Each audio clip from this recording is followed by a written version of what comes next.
luas ilmu seseorang, makin sedikit komplainnya terhadap orang lain. Yang dia lakukan, oh ini ada di kitab ini, oh ini ada di kitab ini ada di kitab itu. Ada orang ngamalin jenis kedua, ketiga, oh itu kafir. Ada di kitab lain, ada di mazhab lain, ada pendapat dalam mazhabmu, pendapat dari ulama dari mazhabmu sendiri. Beda, gak jadi masalah, cuma gak jadi ribut, gak jadi berantem, gak jadi berkelahi, malah jadi kafir-kafiran. Malah bilang, wah kalau beda pendapat lu anak haram berarti. Astagfirullahaladzim. Nah gitu-gitu juga.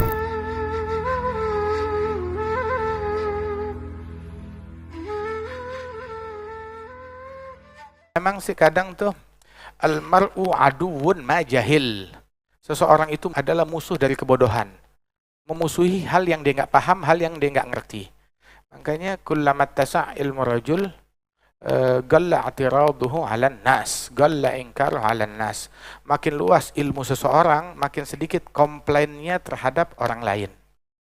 Yang dia lakukan, oh ini ada di kitab ini, oh ini ada di kitab ini ada di kitab itu. Tetapi orang makin sempit ilmunya, makin banyak komplain. Oh nggak boleh, ini nggak boleh. Makin banyak komplain, makin banyak mengeluh.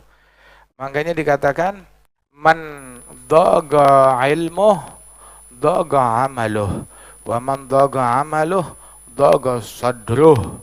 Barang siapa yang sempit ilmunya, amalannya sempit. Ilmunya satu, jadi cuma bisa amalannya satu. Ada orang ngamalin jenis kedua, ketiga, oh itu kafir. Ada di kitab lain, ada di mazhab lain, ada pendapat dalam mazhabmu, pendapat dari ulama dari mazhabmu sendiri. Yang dia nggak mengerti, yang dia nggak paham. Orang kalau ilmunya sempit, amalannya sempit, cuma taunya satu itu doang. Kayak katak dalam tempurung. Terus yang kedua juga orang kalau udah amalannya sempit, ilmunya sempit, amalannya sempit, hatinya sempit, nggak bisa menerima perbedaan. Kalau ada ngelihat orang beda, udah kayak beda agama. Wow, kenapa begitu? Kenapa begitu? Itu bidah, syirik, kufur. Udah, gitu. Lu nggak ngaji, nggak belajar, nggak buka kitab. Nah dia aja nggak tahu alif yang tegak apa yang tiduran. Dia nggak tahu alif tegak apa tiduran. Ba titiknya 1 apa 3. Dia bingung, nggak tahu. Tapi udah mau lancang akhiran orang membedakan orang, mensyirikkan orang. Dalam mazhab Syafi'i, itu murid-muridnya Imam Syafi'i, itu nggak ada yang sama. Beda-beda pendapat. Tahu nggak termasuk muridnya Imam Syafi'i siapa? Al-Imam Ahmad bin Hambal. Sampai tuh saking bedanya dia tuh pendapatnya, dianggap tuh apa yang dia lakukan mazhab lain. Mazhab Hambali. Kemudian setelah murid-muridnya Syafi'i, pendapat berbeda lagi. Al-Ghazali, dia punya pendapat, dia dari mazhab Syafi'i, tapi punya pendapat-pendapat yang berbeda dengan jumhur. Ada pendapat yang berbeda dengan jumhur, dengan mayoritas. Terus Imam Rafi'i yang menjadi pendahulunya Nawawi dengan segala keilmuannya.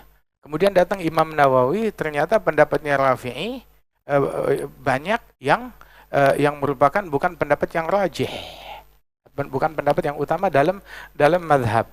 Begitu. Dan Imam Nawawi pendapatnya lebih kuat dari Rafi'i. Dan ternyata setelah itu Imam Nawawi juga di dalam pendapat dia ada pendapat-pendapat yang marjuh, bukan rajih, bukan pendapat mayoritas. Ada yang lebih kuat daripada itu.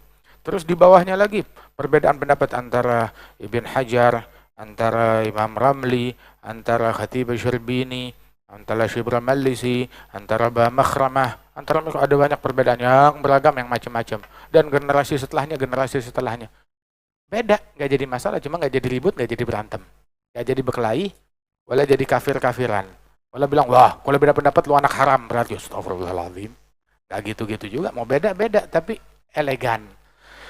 Kalau seseorang bilang kita jangan beda-beda, kita harus bersatu, bukan berarti nggak boleh beda. Lah, bersatu itu maknanya adalah bagaimana kita bersikap dewasa dalam perbedaan. Itu maknanya bersatu. Bersikap dewasa, menyikapi dengan akal, bukan tanpa akal. Menyikapi dengan akal, bukan dengan nafsu.